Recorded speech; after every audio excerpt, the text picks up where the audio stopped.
नमस्कार. आज news room मधून नाही तर न्यूज रूमच्या बाहेरून मी बातमी करतोय, कारण काही बातमी मागचं सत्य आपल्या समोर येणं महत्वाचं आहे.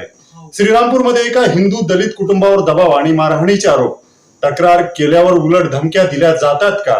वार्ड क्रमांक 2 मध्ये नेमकं काय सुरू आहे?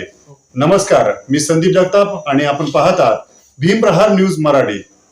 श्रीरामपूर शहरातील वार्ड क्रमांक 2 मधून एक गंभीर प्रकरण समोर आलं आहे, जिथे एका हिंदू दलित कुटुंबातील महिलेनं शिवीगाळ प्रकरणी तक्रार केल्यानंतर त्या कुटुंबावर दबाव आणल्याचे आरोप होत आहेत.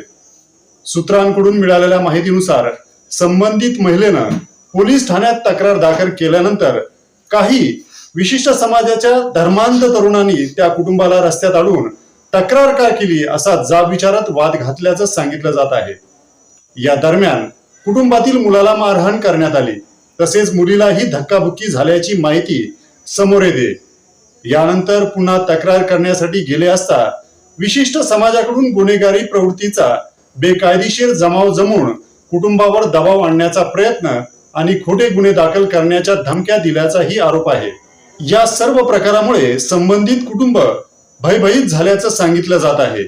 परिसरात तणावाचं वातावरण असल्याचीही चर्चा आहे. या सर्व बाबी सध्या आरोप आणि सूत्रांनुसार माहिती म्हणून समोर आल्या आहेत.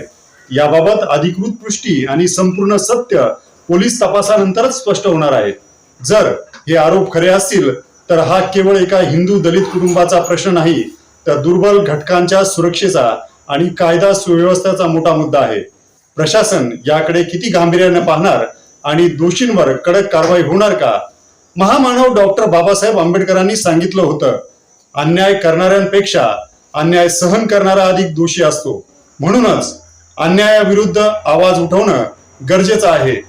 तुमचं मत काय? अशा घटनांवर कडक कारवाई व्हायला हवी का? कमेंटमध्ये नक्की सांगा आणि अशाच बातम्यांसाठी पाहत रहा भीमप्रहार न्यूज मराठी.